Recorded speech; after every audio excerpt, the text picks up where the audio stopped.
Podcast. I'm Eric. I'm David. And it's good to be back. I know. Yeah, do you have doing anything exciting this weekend? I just got back from the Cape, actually. Cape Cod. Okay, alright. So good weather? For the most part. It was a little cloudy and overcast for one of the days, but the day that mattered, beach day, was great. Beach day, yeah. I've not been to the beach yet this year, but I do want to try to get out there a little bit before it turns to fall. Yeah. I definitely would. Yeah, so I actually been to the Cape maybe 3 times in my life. Okay. So I don't go there often, but I do go there, quite a little bit, and I've done, we've done the rail trail, or is it the rail? I think it's the bike trail. So I've done the bike trail on Cape Cod, and to Truro Vineyards. I don't know if you've ever been up. It's up all the way up. Where is it? It's up at the end of the Cape. By Provincetown? By Provincetown, yeah. So we've been to Truro Vineyards, and okay. they have a bunch of I think there's they actually make their wine and their wine bottles are lighthouse bottles. Oh, cool. Yeah, and so cool. I took some of those. I have them somewhere around my house. They're pretty cool. But yeah, Provincetown's good. Done some camping out there. Done some, we stayed in some hotels. Brought their friends. So yeah, it's about 5 hours from here. Did I get that right, Dave? About 5-hour drive. Well, it depends on when you leave. If you leave Friday, anytime on Friday afternoon, then yeah, you're looking at that type of drive. But most of the Cape we can get to in about 2.5, and then an extra hour and 10 to Provincetown, so 3.5. Not so much 5. Yeah. But again, that's why I said don't leave Friday at 3 o'clock when everyone else is trying to leave. Yeah. We left in the morning, so it's 0 traffic. That's a lot of it too. Okay. It also depends on when you leave. And is traffic better this time around with COVID going on? I wouldn't necessarily know, but we left at times that were ideal anyway, so we kind of escaped normal traffic as is. Okay. But it didn't seem terribly crowded, but there's still people going. I mean, it was still, Yeah. it wasn't definitely overcrowded. I didn't feel unsafe, but there's definitely wasn't a ghost town. Okay. Yeah. Yes. I won't say it's one of my top 5 favorite places to go, but you said being in New England, it's definitely one of the probably more popular attractions people to go visit. If they own something out there, if they have a lot of family out there, it's just it's a very peaceful place. Just to assuming you're not bombarded by all the tourists kind of around you, and yeah. Do you have any seafood? Yes, plenty. Yes. And that's another thing. That's what makes the Cape kind of an interesting getaway, because as nice as it can be, and it's relatively local for most of us in New England, it's an expensive getaway because of and just it's a lot less of the chain restaurants and a lot more mom and pop. But in order to keep some of but seafood is it's not as easy to come by as a lot of other foods, so they have to make money too. Exactly. Exactly. But I think that I'm a seafood guy anyway, so I like the food, but definitely can get pricey. Any celebrities? Did you see any? No. Okay. None. Yeah. They tend to stay towards the islands. Okay. Martha's Block Vineyard. Island, Martha's Vineyard, Nantucket. Yeah. Haven't been out to those areas. Or if they're yet, in Newport, they're in Newport Island, yeah. or as we know, Yeah. Fairfield County in Connecticut, but no, not so many in the Cape. Yeah, but it'd be nice to go back to Cape Cod sometime soon. Oh, it's fun. Yeah, maybe next year. Maybe. But yeah, we have some topics to discuss today, Dave. We're gonna get into some college football. I did want to talk about the NHL based off from last week, and then we have a couple of interesting ones. Talk about something in the financial realm as always, and then I'll give you I'll let you know what my favorite vehicle is that I plan to own one day. Yeah. It is not a Maserati. I'll give you that.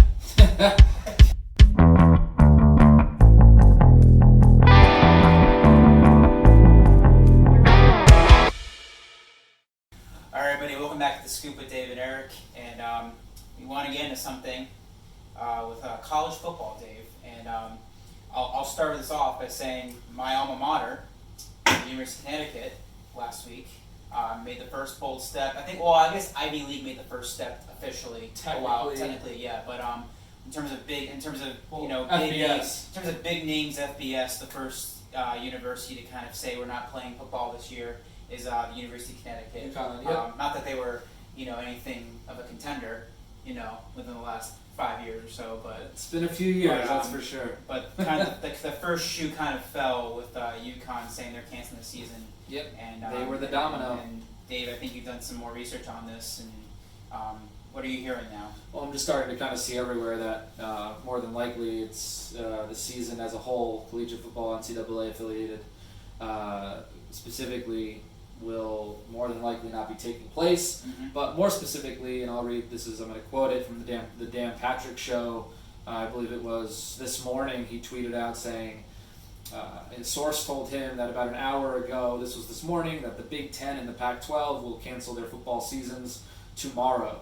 The ACC and the Big 12 are on the fence, but leaning towards canceling as well, and that the SEC is trying to get teams to join them for a season, seeing as though they might be one of the true big conferences trying to potentially play. But as a whole collective unit, and what it's looking like from a collegiate NCAA standpoint, most, if not all, of the conferences will not have a fall football season. Wow. Okay.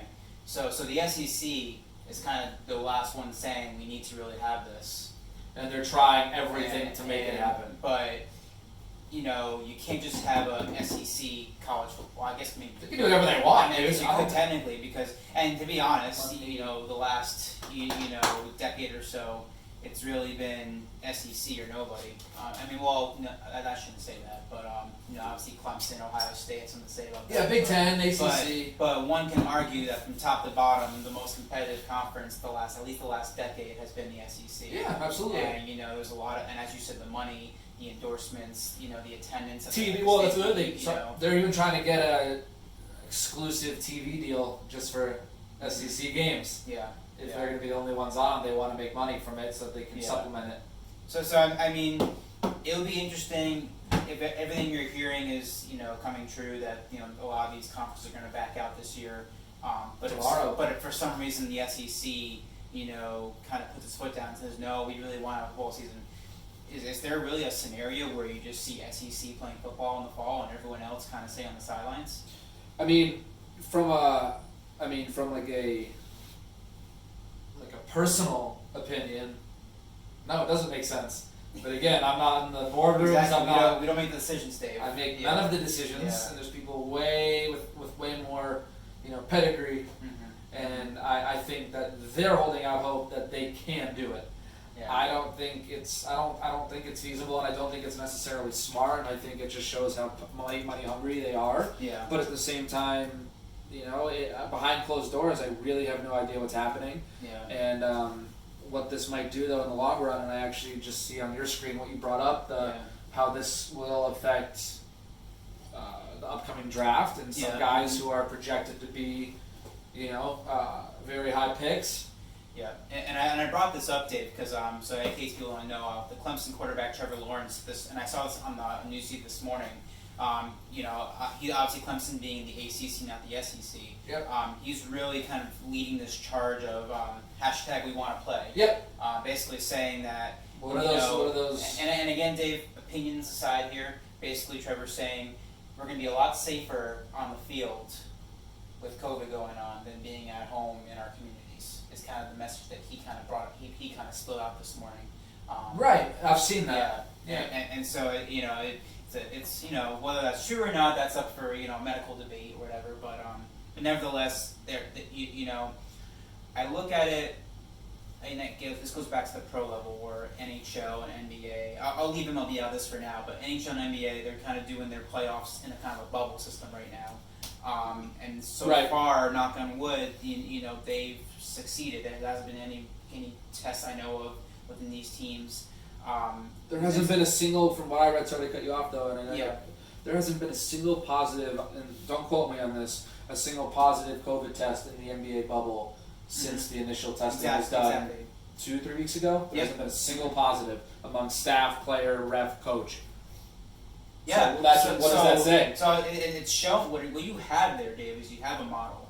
You have a model that shows that this could work with the right protocols. And we discussed this last week with the MLB too about what they need to do, and potentially NFL, is that it's very clear that if you have the right models in place, the right protocols, you can have a season Well, with a low almost low to no risk kind low of to no scenario. risk. Yeah. But here's the thing too, and this is why we could do like a whole topic on this. I think together, the idea of, can we ever COVID or not? Like prior to this, most sports had legitimate health and or injury risk to them. Exactly. And so like, do we get to a point where, like you just said, do we get to a point where we have now protocols in place to keep things minimized and less?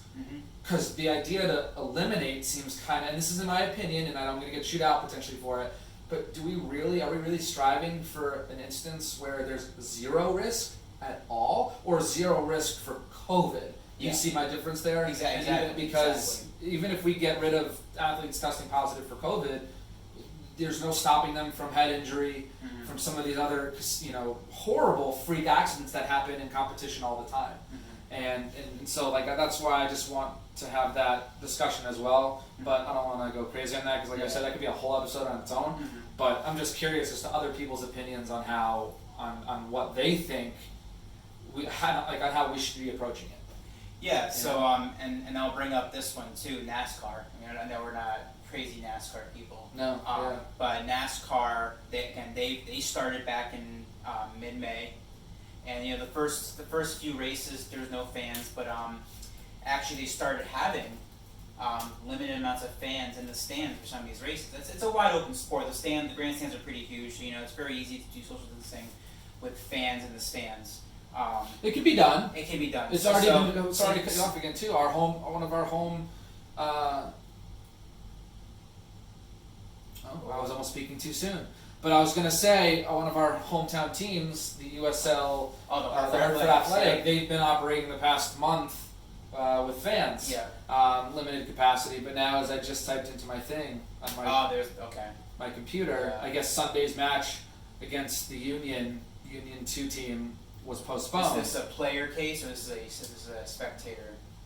There was a positive COVID case with the Philadelphia Union. And has led to the postponement of Sunday's USL Championship match against the Hartford Athletic at Subaru Park. Okay. The team did not identify the individual, so it seems like it's isolated and that they've contained it, but out of safety precaution, they postponed the match. Okay. But again, my point going away from this idea of just COVID being a risk, do we approach this as, like you said, find a way to do this so it's minimized, or are we trying to eliminate? Yeah, and I think this is going to be very complicated moving forward because, as we said, the SEC has a lot more skin in the game in terms of the financial element of it. They do. Absolutely. But as we found out, even outside SEC, you have some big names saying, we really want this. Because it's a question of does the conference step in and say this is the directive? Is it going to be individual schools kind of saying, we're gonna step back? Because really, at any point, really, anybody can come out within these schools or the conferences or the NCAA in this matter and say this is not happening. So the question is who kind of makes those steps, right? So far it's been the schools. Yeah, so far. Except for the Ivy League. It's going to be interesting if a conference now starts making that pitch, and then if multiple conferences start doing it, will the NCAA just put the axe on it? But kind of going back from last week's conversation, the difference between college and professional sports is that professional sports is a business. Yep. And, they really need to find a way to, have, operate in whatever capacity they can to keep the money coming in. Right. And, baseball had a more difficult model to abide by because it actually impacted their season. Right. Versus NBA, NHL with the playoffs. But when we're talking about college sports, now you're talking about student athletes. And, this is when the student part comes in, and you kind of have to put protocols in place across the board for both your student athletes and your non-student athletes. Right. And so I think that's where a lot of this might be coming from. And next week we'll have to check in and see, what more dominoes fall if they do have a season. But yeah, this is definitely an interesting topic. Not that I'm a huge college football fan, but it is a big part of the fall, and one can argue without college football for your Saturdays can definitely leave a pretty big gap moving forward. Oh, 100%. Yep. 100%. So we'll see how it goes going forward. And again, I didn't want to come off as insensitive, but I just want. Yeah. I want that argument to be had amongst people, and whether it's in our comment section or at home and with your friends and family. But like, I want that discussion to be had about like realistically, how do we approach this in terms of what are we trying? Are we trying to eliminate versus just minimize? Exactly. And because some goals are very realistic, and others are more of a stretch. Exactly. So it'll just be interesting to see how they go forward with it, because there's a lot of different opinions here. A lot of people want to play, a lot of people don't, and a lot of people are in the middle. So it's just so. And me and Eric, again, we don't claim to be experts on any of this. We're just here to kind of start the conversation and continue the conversation. So yeah, that's kind of where I think I fall here. But based on what I'm reading, it's looking like no football. Okay. No college football for the fall. Hearing a lot of rumors about potentially playing in the spring, but that could also get shot down too. But I'm hearing no for the fall for the majority of conferences. Okay. Great. That's where we'll leave it. All right. We'll be right back.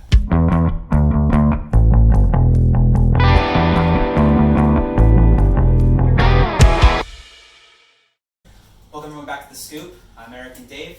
And You're Eric and Dave? Yes, Nice. Eric and Dave. Yes, exactly. I'm not here. So we just finished talking about college football, and I want to get back to a conversation we had last week with the NHL. We kind of had a little preview going into the Stanley Cup qualifiers. I was dead wrong with some of my predictions. If you remember, Dave, I predicted the Rangers beating Carolina in 5 games. And not only did that not happen, the Rangers got swept, and we're not even competitive in those 3 games. No, they were not. So I was wrong about that. And the other one I was wrong about. I mean, I'm not wrong yet, but I said that the Canadians were not going to win the Stanley Cup. That they weren't. That they were not going to win the Stanley Cup, which they haven't. But I was pretty shocked when they actually defeated Pittsburgh in 4 games in that series. And then even the Blackhawks, the other 12 seed, beat Chicago. Chicago, I know. I was watching that. So there was definitely some interesting series for qualifying round. You definitely got some lower seeds in there. Now you get to the official Stanley Cup playoffs. Yep. 16 teams. They actually reseeded, so the 12 seeds now an 8 seed again. But I'm still gonna watch, even though I'm a Rangers fan. I'm obviously gonna watch. I've watched outside the Rangers series. There's 3 miserable games. There was plenty of other games to watch, and there were definitely some entertaining ones. That Columbus-Toronto series was very interesting. There were some 3-0 leads blown in that series.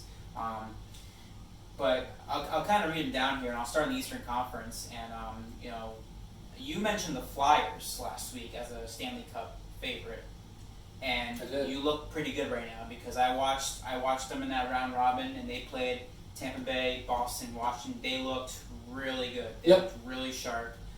They got the #1 seed pretty handily, and they get to play Montreal. Right. So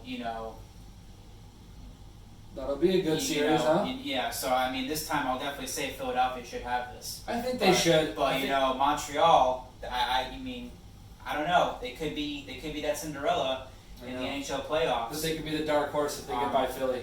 And I will say this, because you remember last year, Dave, and this goes to the next one, the 2-7 matchup, which is the Tampa Bay Lightning and the Columbus Blue Jackets. And you remember last year, Tampa Bay was #1 overall. Right. Columbus was an 8 seed. Yep. And Columbus actually swept Tampa Bay in 4 games last year. And it was probably one of the more shocking series in a long time. Right. And so with that in mind, I don't want to say the Flyers have in the bag, but if there's anything that the qualifiers taught me, it's that with the COVID situation, and I don't want to accuse players of not caring or not being passionate. Sure, of course. But when you factor in the layoff, and you factor in team chemistry, and you factor in the COVID, and where people are thinking about in terms of the season next year, whenever that's going to start, are there certain teams that just are not bringing that playoff intensity? And if that's the case, who would it be? I don't think the it's Rangers. Yeah, the Rangers. And I hate to say it, I'm a big Rangers fan, but I do Me question. too. I do really question. I know they're a rebuilding team. They're young, but I was questioning kind of where their mentality was. If they were really bringing the 100%. Granted, Carolina, very good team. Yeah, they were. I didn't take them seriously. They were in the conference finals last year. They actually had the Bruins in the 4-5 matchup. So actually that could be very interesting because, as I mentioned last week, Dave, I thought Boston was, before COVID, was the clear favorite for the Stanley Cup. And, some people will say, well, it's kind of like a preseason, so they're kind of tweaking, they're kind of playing around. But if you went off any eyeball test and you took anything from the qualifiers and the round robin, Boston did not look very sharp. That's cool. Well, I think they had their moments. I just don't think that they showed what they're capable of. And that's what I think hurts them in terms of why I think they're seated perfectly. Yeah. In terms, they're 4, and I just don't think they had the grit Philly had. Yeah. I don't think they have the roster Tampa has, and I don't think I think the Capitals executed when they had to, and Boston was that kind of. They're good. Yeah. They have they're a good team. Yeah. I just don't know. I don't know. I just don't know if they have the. I don't know. Well, I'll say this, David. The thing about seeding is that seeding is very weird. What I meant to say was that in any other year, seeding is relevant because you're talking about home ice advantage with fans, fans like that. When you have all these teams playing the same rink, and it's basically a neutral site. The seeding in this case only matters in terms of matchups. Like in the first 2 rounds, the seeding will matter. Yep. When you get to the conference finals, the seeding doesn't mean a thing because home ice advantage is out the window. Yeah. So I'll give Boston the benefit of the doubt in this case that if it's really just for them about preseason, kind of getting into the mojo a little bit, and they felt they would rather play. If they didn't see any meaning behind whether they were a 1 seed or a 4 seed, then fine. If they want to play Carolina in the first round, so be it. Now that's going to be an Eastern Conference Finals rematch from last year. So you get a couple of rematches from last year that are interesting, and we'll see how that plays out. So Boston, Carolina, Tampa, Columbus. Those are some rematches we'll have to keep an eye on. And like I said, that Philly Montreal series, I expect Philadelphia to win, but I expected the Rangers to win last week, and I was proven wrong. So I did too. Don't think this is a clean sweep for Philadelphia. Right, that's very true. I think maybe a 6 or 7 game series, but I do think Philadelphia could win that one. So, and for all my friends who are Bruins fans, because I have a ton of them, including my brother. Yes, we do. Yeah. Being in New England / tri-state area, it's we're surrounded by a lot of Bruins fans, both in our families and friend groups. But I don't know. Boston teams in the past, I've been able to be like, oh, then they're like you said earlier. Before kind of the round robins are happening, everything we're like, okay, this team is gonna. It's good, yeah, and they should be good. And like I said, if Boston comes in this Carolina series and just dominates and easily advances on, we can go back to that original thesis a little bit. Sure. For March, that Boston so too. Beat as a 4 seed. Right. Because I don't want to knock them, man. They're a good team. I just don't. I just don't know the way the Hurricanes dismantled the Rangers. I don't want to just say it's going to be an easy series for Boston. That's all I was trying to say. But and I think Carolina last year losing to Boston, they'll definitely feel the need to kind of come out and play 100%, and see if they can catch Boston sleeping a little bit. Right. So that's another series. I think we'll go 7 games. I'll give Boston the edge right now, just based on my original thesis on that, but I will not be surprised if Carolina somehow knocks them off. Okay. Yeah. All right. And then of course we forget about Washington, New York Islanders. We try to forget the Islanders because we're Ranger fans, but Capitals, Islanders. Barry Trotz against his former team. You keep that in mind. So that will be interesting to see how that series plays. So I would say you got 4 noteworthy matchups in the Eastern Conference that you can look at and there's some key storylines to go with it. Yeah, for sure. But I guess if I were to go down the line, I'd say, I would give Philly the edge. I give Tampa the edge. I would probably actually give the Islanders the edge, believe it or not. That'd be my upset, I guess, in the first round. And I'll give Boston the edge. So that's kind of my lay down the Eastern Conference. I'd agree with you on the Eastern side. Yeah. And then the Western Conference, we don't want to forget about the Western Conference. A lot of juggernauts there. A couple teams.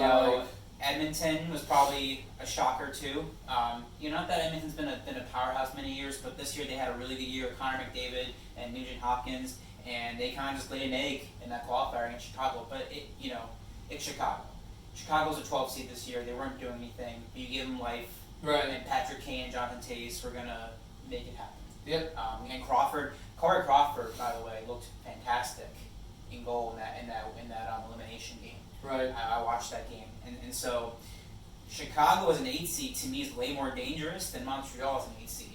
Because this is a team with 3 Stanley Cups in the last decade. I know. And so if there's any team that can rekindle their playoff energy, it's that team with still a lot of those key components.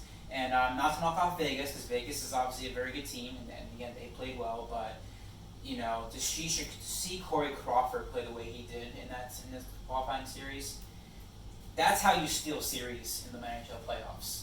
Yeah. It's great goaltending. It's funny you bring that up. Yeah. Because again, and I'm a little bitter still, but we saw it in the Carolina-New York series. Yeah. There was a goaltending situation right there, Lundqvist versus. No, but I'm even just talking about the play of who's the tendy for Carolina. Well, we should know this, shouldn't we? Talking about sports, but Carolina Hurricanes. Jeez. I know it's not a household name, Dave. And that's why we kind of but there was Reimer, James Reimer. And he played all 3. I know. Actually Mrazek was the starter, but Reimer clinched the third game. Dude, we made them look like a Vezina trophy winner. That's what they do. Dude, we had open chances after open chances. Yep, They were just they made the saves, man. That's why hats off to the Carolina, man. They played well. But I'm gonna go on a limb, Dave, and I'm gonna say Chicago wins that series. Me too, actually. I agree. And you can be completely wrong.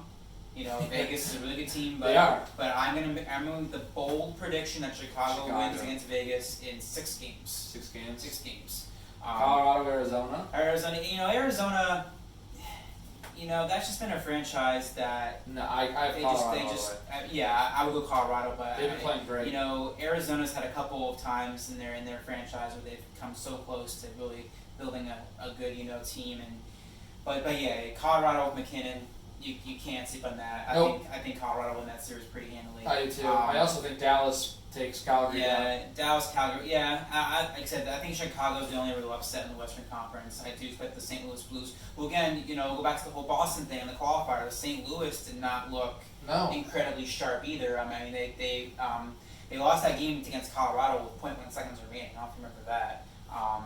But after that, they kind of looked pretty flat against Dallas and Vegas. But I do expect St. Louis to kind of pick it up a little bit. I think they'll have an easier time with Vancouver than Boston, North Carolina. So I do expect St. Louis to probably win 7 games in that one too. Okay. But yeah, we'll find out. I'll look at the schedule. I think next time we broadcast, the first round will still be going on. But we'll keep an eye on it and see what comes out. But yeah, I mean, so far, Dave, like I said, Rangers aside, disappointed about that, but it has not stopped me from watching, these NHL playoffs. No. And it's funny because there's obviously no fans in the stands, but I think they put the background noise in a little bit in some of these arenas, and they kind of try to make it as authentic as possible. They're trying. Goal horns, and it's not quite the intensity that you're used to seeing in a home rink, but I think they did a very good job. I think so far they've done a very good job of trying to create the vibrancy of a playoff game. I agree. Obviously, not being a fan there, but just watching it on TV, you're seeing the vibrancy of a playoff game. And you can tell the players are into it just as much as they are. Actually, I was surprised. They are. Yeah. So I like it. It's fun to watch. I'm gonna keep watching. So I think the first round starts tonight. It does. With some matchups and that's as well as Shark Week. Shark Week.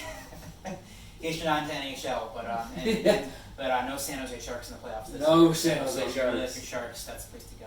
But so some good series to look forward to, Eric. Yeah, absolutely. We'll be right back.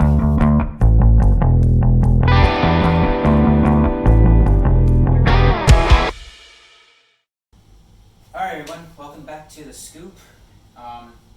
Some good topics today, but I do want to get into a financial topic. What is that? We're talking about mortgages, Dave. Mortgages. 30 versus 15 or what? Yeah, well, 30. So the 2 most common ones are 30 versus 15. And okay. Last week we talked about credit cards, and we have had a debate about credit cards. Not really a debate, but there was a lot of conversation about was it worth having a credit card or not? Right. And there were some people who didn't do that. And another strong debate that's out there in the community is about whether it makes sense to do a 30 or 15-year mortgage. Okay. And so, I think our general audience will know kind of the basics, but in case they don't, basically the big difference between 30 versus 15 is that a 30-year mortgage, it's going to be a lower monthly payment. Yep. But it is spread out over a long period of time, so obviously you're going to pay the same amount of principal, but you're going to pay a lot more interest. I was about to say, right. And so, but some of the advantages of doing that 30-year course is that, particularly if you think you're going to live in a house long term, is you can actually get more house. And it gives you the opportunity to get more, more square footage, more, whatever you want out of a house. Okay. And you can stay within your price range. Alternatively, you can do a 15-year mortgage, which will, be more monthly payment. Yeah, right. But you're going to get a lower interest rate. You're going to pay off your house much faster. So you're going to save. You're also going to save a lot of money on interest in the life loan. Mm-hmm. So there's kind of those the back and forth right there. I think a lot of people try to do a 30-year, mainly for the flexibility. In case you get unemployed or something, you get a pay cut. Or one of your one people in the house can't work. It's good to have that flexibility. So I guess what I want to get at is, and we mentioned last week, I am a Dave Ramsey follower, and you mentioned his take on credit cards. And like the mortgage, he has a very hard stance too on mortgages. Well, first of all, as always, he says if you can pay something in cash, you can do that. You can do it, yeah. But how many people do you know can buy a house for cash? So yeah, I've yet to meet, actually. I might know one person who could, but chooses not to. But that's a different story. Well, I think you were speaking more overall. Overall, yeah. Not many. Yeah, maybe this many. Yeah, I have not heard of anybody personally, right, who has bought a house in cash. So then the question becomes, well, do they buy a 30-year or 15-year?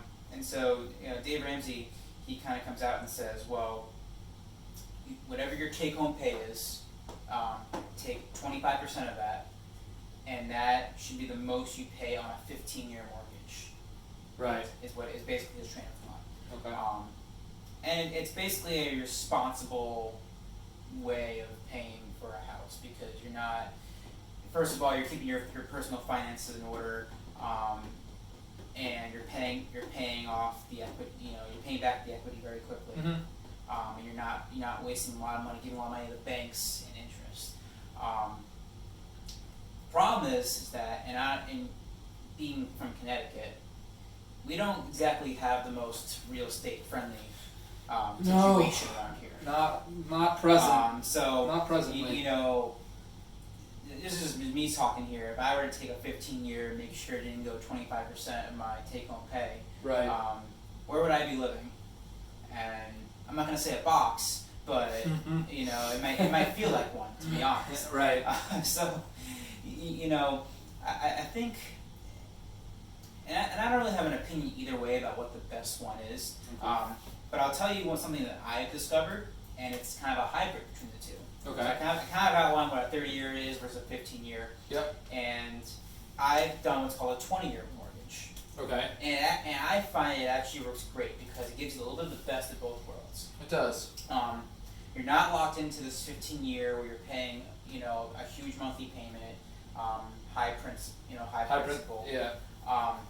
But you're not finding yourself, when you look at the amortization of the loan, all this interest that you're paying to the bank. You're actually kind of settling somewhere between. So you're getting an interest rate lower towards the 15-year, but you're paying it off because you're not seeing this huge number of interest. Yep. And I think it works fantastic, to be honest. Okay.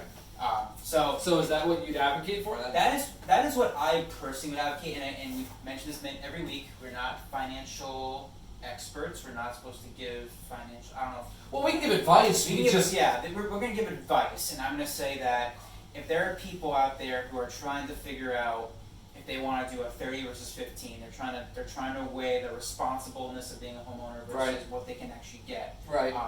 I would say if you can find a bank that can give you a 20-year mortgage to take the 20 year. Take it, yeah. Take it, because it's really going to be the best of both worlds, and I think it's and rather than taking sides of this debate about what I can afford versus what's responsible, now I'm kind of sitting in the middle. And alternatively, if you are on a 20 year and and for some reason you're having a good month and you can put extra plus principal, you can do that. Right. There's gone the days of the prepayment penalty for these mortgages. There used to be times where you get a mortgage, and depending on who your lender was, you would actually get penalized for early payment. Right. Believe it or not. So that's crazy. But nowadays it's very rare to see that. Yeah. I think most people want to be able to pay early. And so I take the 20 year as a flexibility kind of thing, because I could do a 15 year if I want to, but I want that 20 year because I want that little extra safety net in case something happens, or it's a bad month, or there's better opportunities to put that money. Right. For sure. And then anything I can put extra is just gravy. So, and I don't know if you had any additional thoughts about 30 versus 15. Do you own a house, Dave, or? No, not currently. Okay. I'll be renting at least for the next year. Yeah. But I still have a lot to learn in terms of how it works. Oh yeah. Yeah. Like the ins and outs of kind of the fixed versus non-fixed, 30 versus 15. That's a good question. Just so, I just still have a lot to educate myself on. Yeah, so when I talk about the 30 versus 15, Dave, it's all fixed. All fixed. All fixed. They are adjustable rate mortgages, but if you remember, and this is a little history lesson, if you remember 2008 with the financial crisis. I do. I was 18. One of the things that happened was banks were lending out adjustable rate mortgages to people. Right. These teaser rates. Yep. And and they were barely able to pay the interest. They were barely able to pay their payment. Yes. And then the teaser rate expired, and their interest rate jumped. And obviously when your interest rate goes up, obviously now your monthly payment goes up. So yep. So they still have adjustable mortgages, but I think a lot of people now are definitely, if they can go towards fixed. I find that adjustable rate mortgages right now, they're not much better even on the teaser rate side than a fixed. And so what I say is, when in doubt, go fixed, because basically once you sign the dotted line, that payment can never change. Everything is laid out right as is the day you sign it. They can't change your interest rate. They can't change the term of the loan, and right. You can make minimum payments, and you can be locked into that for however long you want to pay that way. Yep. Right. The only thing that might change is your property tax, which feels like always goes up. Your insurance company could adjust your insurance, things like that. But the fixed to me is always the smart way to go. Okay. Just because everything's locked in. And like I said, you do the fixed, you do the 20 year. You can do the 30 year too if you want real flexibility. And that's the other thing too. The 30 is that you do get that. You get the most flexibility. You get the lowest. Well, that's what some people want payment, over everything. But you can still do extra, obviously a lot more extra towards the payment every month. Which so when I first bought my house, that's kind of what I did. I did a 30 year, okay. And then I refinanced to a 20 year. But if I could do it again, I would just go right to a 20 year. Right to a 20 year. Because you learn very quickly on a 30 year how much of your payments actually go in towards your principal versus how much for interest, and it's kind of numbing. Yeah, I bet. So I always say fixed. I always say either 20 or 30. I mean, again, if you can do 15, great. I'm not going to tell you don't do a 15. A lot of people do it. It's definitely the most responsible. But I say go for the 20 because you get the best of both worlds. Yeah, that sounds good to me. Yeah. So, I mean, that's all I got, and I want to hear all your opinions about, what you guys think, 30, 15, 20, adjustable, jumbo, any thoughts you guys have about type of mortgages to have, love to hear your thoughts. Absolutely. But, thanks for the insight, Eric. Yeah, and, speaking of major purchases, I already bought, obviously, my house, so, that's out of the way. Well, So what's next? What's next is, and this is a dream of mine, Dave, and this kind of encompasses everything about my financial knowledge, my wants, desires, my dream, and it's to own a Tesla. Tesla, yes. Tesla. And Elon Musk and Tesla, they've been around for at least 12 years. I think 2004 is when they first formed Tesla Incorporated. Sounds right. I don't know though. Didn't start making real headlines until like 2008, 2009. I believe they became a publicly traded company in the stock market in 2012, I want to say. And then last year really started to finally take off. It was founded in 03, so you were close. I was close. Okay, I was eyeballing it right there. But Dave, you think about 15 years ago, we were kids basically. We were pretty young, or we were high school, college, maybe. I can't remember. We were 15 years ago, but back then, electric vehicles were kind of a pipe dream. They were kind of just like, oh, we'll never be electric, because it's too expensive. It's the range is not great. How you're gonna charge it? Go driving across the country. It was just that we were too focused on gas vehicles. Electric vehicles never gonna be a thing. Nope. And then Elon, kind of came to the picture, and he brought the Tesla Roadster out. The starting price of $110,000. Jeez. Back in I believe 2008. Yeah. Obviously we can afford that, right? I mean, yeah. I cannot afford that. Yeah. But to my knowledge. But they were. But then you had the big automakers. GM, Ford saying this guy's gonna fail. He's not a car guy. He's from California. He's a technology guy. Right. He's not gonna make a car. Right. And so people were doubting him for so many years. And even GM, Ford, and Nissan came out with their electric vehicle prototypes, whatever. And but the range of those things were putrid. Like Chevy Volt was like a 30-mile range. Really? And then it went to gas. Right. And then Nissan Leaf was not much better.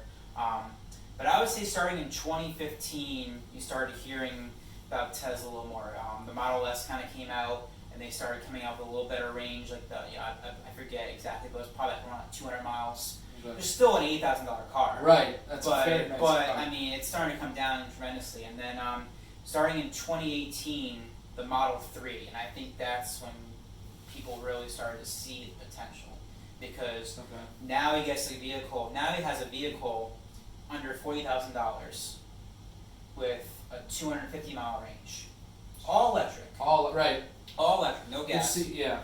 And not only that, at the same time as these vehicles are being produced and cheaper, he's actually secretly building a charging network. So, traditionally you'd only see it in California, the West Coast, but even here in Connecticut now, you can actually go on to Tesla's website and you can actually find a map of anywhere you can charge an electric vehicle. These are Tesla superchargers. Absolutely.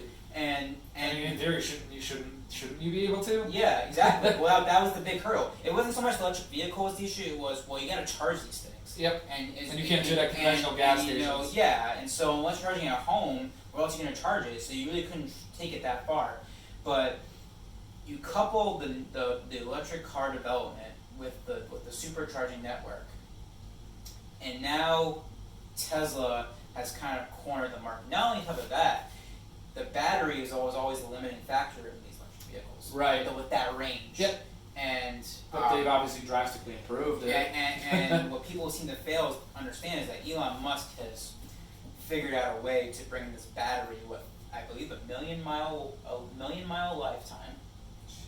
Crazy, right? And million miles. Million miles without failing. Well, and you could have defects, but the idea is that it could last a million miles. That's insane. A longer range, like 300-mile range, and then more cheaper to build. So in the next coming years, right now the Model 3 is going for about $37,000, $38,000 before incentives, stuff like that. It's actually not horrible. It's not bad, and you don't have to pay for gas. Right. And it's also a lot cheaper to maintain. No oil changes. Obviously tires. But none of these fluids or anything like that. Everything is all motor. Right. So in a couple of years, I expect this vehicle to be under $30,000. For all the models? For Model 3. You can get the high-end stuff probably still in the 40s, 50s. There's a Model Y that's coming out too with the SUV style. That will probably still be in the 40s. He's onto something, man. They're onto something. He's got some, and the fact that and what tells me we're there now is because now you have all these startups kind of coming out trying to compete against it. Mm-hmm. So it's not even a question of if, now it's a matter of when. When. And yep, to me, you're 100% right. He's so far ahead of the game. And you watch the news about Teslas. First of all, they're actually the safest vehicle out there. They were actually one of the first vehicles to get a 5-star rating across the board for every safety category. Really? By North America. Great. So they're a safe vehicle, they're a fast vehicle, they're a powerful vehicle, no gas, and pretty soon I expect $130,000. That is my dream right there. That is like you almost just sold me. That is yeah. So it's obviously not a $50,000 car. I don't know if it would be that cheap, but when you factor in the lifetime costs that come into a vehicle, and you basically put that all towards a front end cost of buying a Tesla 3, and you're telling me no more gas, no more oil changes, a lot less maintenance. Obviously you got to pay for electricity to power the vehicle. There's a little bit of that, but it's still the electric costs are definitely much cheaper than gas. Do you know how long? Do you know how long you said it was supposed to last, the battery on the charge? Right now it's about 250, but I think you can get a 300-mile range. It's gonna get a lot. That's the thing too, Dave. You wait another year or two, it's gonna be more than that. It's gonna be at least 300. That's great, man. I know. I mean, obviously with gas tanks, you can go about maybe 400 or 500 miles depending on the car you have. That's great. I expect these Teslas will replicate that pretty easily and cost be comparable. Yeah. But Dave, you and I have both test driven a Tesla. I don't know if you've been in the driver's seat, but you've maybe been in a Tesla. Yeah, I've been in one. I have not driven one. But the power on those things. I mean, 0 to 60 in 2.6, I believe. I mean, 2.6. I believe it's 2.6. Yeah, it's a powerful, fast vehicle, and so anybody says that electric is puny in terms of horsepower, yeah, get in one of these things because they're fantastic. But yeah, that's my take on Tesla. I'm a big pro Tesla guy, and I expect in the next 5 years we're going to be seeing a ton. I already am seeing a ton of Teslas out on the road. I've been seeing them, man. I mean they're here. They're here, and they're here to stay. And even some of these competitors, I'm like, I don't know. There's something about Tesla that just the name, the brand, the reputation, the build of it. Yeah, get a Tesla, people. But yeah, that will wrap up for this week, and we'll have a lot more interesting topics next week to discuss. Some more sports, some more miscellaneous. Any last thoughts, Dave? He's looking at Teslas, by the way. He's very excited. I got distracted. He's super excited about these Teslas. But, no, I guess you kind of you've taught me a lot about. I'm very persuasive, aren't I? Well, you're logical. Yeah. And I like logical. Logical's good without.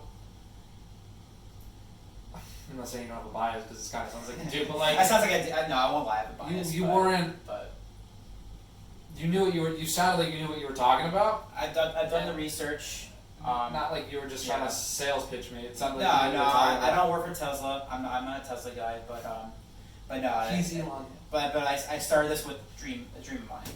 Yeah. And my dream is based on logic and kind of. Good for you, man. I hope it works out. That's awesome. They seem like a great car. Yeah. So I'm gonna get one in a few years. Dave apparently get one too. I bookmarked it. Only $1,000 deposit to get one. That's actually not horrible. Yeah. You gotta pay the rest of it though. But anyway, guys, it was good talking to you this week. Yeah, it was. Well, we'll see you next week with some more topics. Stay safe, stay cool, have fun.